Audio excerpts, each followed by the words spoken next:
Hello guys, welcome to my YouTube channel. So guys, आज मैं हिमाचल की एक हॉरर स्टोरी लाया हूँ जिसमें कि एक ढोली शादी से अपने घर जा रहा होता है तो कैसे उसे रास्ते में एक भूतों का ग्रुप मिलता है और वो कैसे उनको फेस करके अपनी जान बचाता है। तो चलिए गाइस, स्टोरी को स्टार्ट करते हैं। तो गाइस, ये जो स्टोरी है ये मेरे को मेरी दादी ने सुनाई थी, तो मैं आपको वही रिसाइट करने जा रहा हूँ। तो बेसिकली स्टोरी में होता क्या है कि जो एक ढोली होता है उसको शादी में बुलाया जाता है ताकि वहाँ पर शुभ मुहूर्त पर वो ढोल बजाए। तो जैसे हिमाचल में शादियाँ होती हैं 3 दिन की, तो उसको मतलब आज मान लो आज फर्स्ट डे ऑफ शादी है तो उसको मैने पर बुलाया गया था। मैने मीन्स मेहंदी पर। तो गाइस, वो ढोली जाता है, मतलब चला तो वो दिन में ही जाता है पर रात में उसको वापस घर आना होता है, क्योंकि शादी के अगले दिन जब बारात जानी होती है तो उससे पहले उसको एक और फंक्शन में ढोल बजाना होता है। इसलिए वो सोचता है कि मतलब मेहंदी के दिन ही ढोल बजा के वो रात को घर चला जाएगा और अपनी नींद पूरी करेगा और अगले दिन जल्दी वहाँ का फंक्शन निपटा के वो वापस इनके जहाँ पर शादी हो रही थी वहाँ पर वो आ जाएगा। पर ढोली को नहीं पता था कि उस रात उसके साथ क्या होने वाला है। तो जब वो शादी शादी जहाँ पर हो रही होती है वहाँ पर पहुँच जाता है और खूब मज़े से ढोल वगैरह बजाता है और फिर उसके जाने का समय आ जाता है, मतलब रात हो जाती है। तो ढोली क्या करता है, ढोली शादी वालों से कहता है कि मैं अब घर जा रहा हूँ, पर शादी वाले उनको मना करते हैं कि मतलब अब इतनी रात हो गई है तो आप इतनी रात में घर कहाँ जाएंगे। और ढोली जो होता है उसने खाना भी नहीं खाया होता है, वो कहता है कि मेरा खाना पैक कर दो, मैं घर ले जाकर खा लूँगा। तो इस प्रकार से ढोली अपनी मतलब विनती रखता है उनके सामने और शादी वाले भी इतना फोर्स नहीं करते क्योंकि वो भी थक गए होते हैं शादी में डांस वगैरह करके और इतने सारे मतलब शादी में जो उनको मतलब काम वगैरह करने होते हैं तो उनकी थकावट से वो भी इतना फोर्स नहीं करते। उसके बाद ढोली जो होता है उसके लिए वो खाना पैक कर देते हैं क्योंकि ढोली के घर वालों को भी खाना खाने होता है। तो ढोली वहाँ से खाना पैक करवाता है और वो उनको मतलब नमस्कार वगैरह का कह के वहाँ से निकल जाता है। तो जब मतलब ढोली को रास्ते से जाना होता है तो उसको दो रास्ते होते हैं। एक तो लंबा वाला रास्ता होता है जो नॉर्मल सड़क से जाता है, मतलब ये बहुत ही पुराने टाइम की बात है। तो उस टाइम मतलब जो नॉर्मल रास्ते थे वो ऐसे नहीं होते हैं कि जैसे आप दिल्ली या हिमाचल में अब देखते हैं जैसे फुल मतलब पक्के रोड है। वहाँ पर तब कच्चे रोड होते थे, बट वो उस टाइम का अच्छा रोड माना जाता था, पर वो लंबा था ढोली के घर से। और एक शॉर्टकट था जो खड्ड से होते हुए जाता था। खड्ड मतलब जो हिमाचल वाले हैं वो तो समझ जाएंगे खड्ड, बट जो नॉन हिमाचली है उनके लिए खड्ड होती है एक स्मॉल टाइप ऑफ रिवर, मतलब नदी का एक छोटा सा हिस्सा होता है, बहुत ही छोटा होता है, मतलब उसको हम नॉर्मली क्रॉस कर सकते हैं। तो ढोली को खड्ड से होके जाना था और तब गर्मियों का टाइम था तो खड्ड इतनी मतलब सूखी हुई थी। तो ढोली सोचता है कि वो खड्ड लेगा ताकि वो अपनी नींद पूरी कर सके और लंबा रास्ता नहीं लेता है। तो जब ढोली घर जा रहा होता है तो उसके हाथ में एक तो खाना होता है और एक ढोल होता है।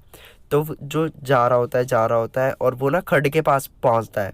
तो गाइस, वो खड्ड के पास पहुंच कर ना उसको ऐसा लगता है कि उसका ना कोई पीछा कर रहा है।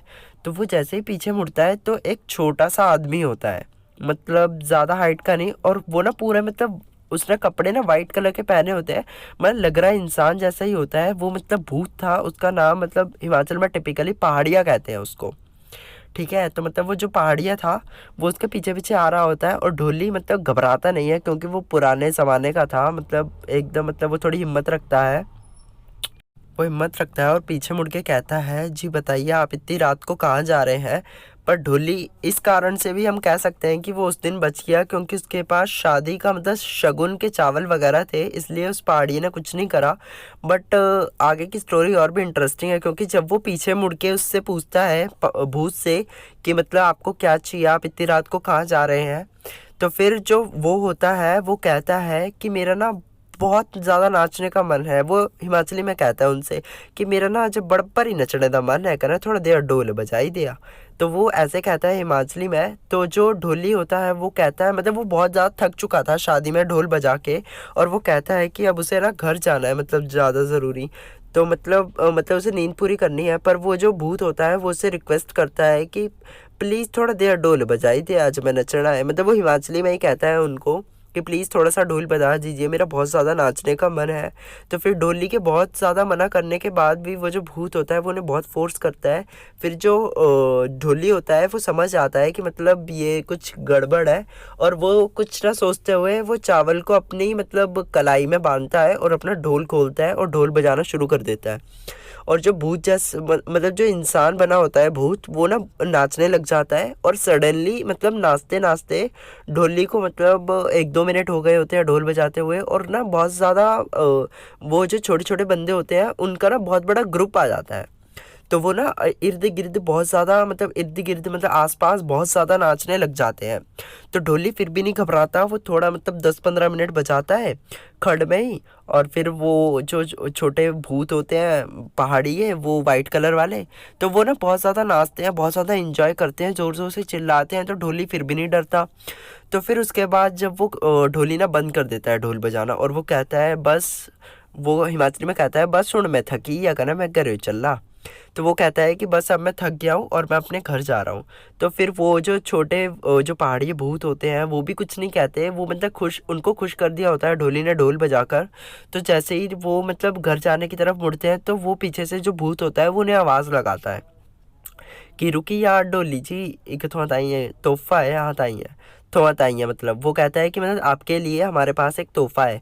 तो वो ना मतलब कहीं से जो छोटे इंसान होते हैं वो दो जने कहीं से एक बहुत बड़ी बोरी लाते हैं, जो पुराने ज़माने में मतलब जो जूट की बैग आता था ना 25 kg का, वैसा सा बैग लाते हैं। ठीक है, तो वो मतलब उनको दे देते हैं ढोली के पास। और ढोली पहले से इतना थक चुका था तो उसकी उठाने की हिम्मत नहीं थी। तो ढोली कहता है कि नहीं नहीं रहने दिया। वो हिमाचली में कहता है कि नहीं आप रहने दो, आप आपके लिए इसके लिए मतलब 10-15 मिनट के लिए आप क्या ही दोगे, आप मैं ऐसे ही खुश हूँ, आप खुश हो तो। पर वो मना करते हैं और वो ढोली को वो बैग दे देते हैं। तो इसके बाद वो भूत उसे कहते हैं कि मतलब इस बैग को रास्ते में कहीं मत खोलना और सीधा घर जाकर ही खोलना। पर ढोली वैसे ही रास्ते में थक चुका था, फिर ढोली अपना सफ़र शुरू कर देता है। और रास्ते में मतलब उसको ना एक चढ़ाई सी आ जाती है, तो चढ़ाई के पास वो वैसे ही थक चुका होता है, तो वो सोचता है कि वो उस बोरे को खोलकर देख ले कि उसमें है क्या। जैसे ही वो बोरे को खोलता है तो उसमें मिट्टी और राख जैसा कुछ होता है। तो वो इतना ध्यान नहीं देता और वो ना बोरे को मतलब वहीं पर खाली कर देता है और अपने घर चला जाता है। तो जैसे ही वो घर पहुंचता है तो वो उसकी मतलब पत्नी जगी हुई होती है, तो वो उससे पूछती है कि आप इतनी रात को क्यों आ गए। तो ढोली बताता है कि उसको मतलब एक और फंक्शन में जाना है। तो जैसे ही मतलब वो फिर जैसे ढोली थका हुआ होता है तो वो सो जाता है। तो उसके बाद जब वो सुबह उठता है, नहीं उसकी मतलब वो सो रहा होता है, तो उसकी पत्नी आती है और सुबह उठ के उनको हिला के पूछती है कि ये बैग आप कहाँ से लाए थे, क्योंकि उस बैग में सोना था। तो ढोली वैसे ही उठता है और देखता है और वापस दौड़ के जाता है जहाँ पर उसने बोरी खाली करी थी, पर वहाँ पर मिट्टी ही होती है। तो ढोली उसके बाद बहुत पछताता है, पर जितना भी बैग में होता है उससे वो खुश खुश तो मतलब क्या, बस वही बचा था। तो गाइस ऐसे ही ढोली की जान बचती है और उसको सोना मिलता है, और ढोली फिर बहुत पछताता है कि उसने बैग खाली क्यों कर दिया था। तो गाइस यही थी स्टोरी आज की, होप यू लाइक्ड इट।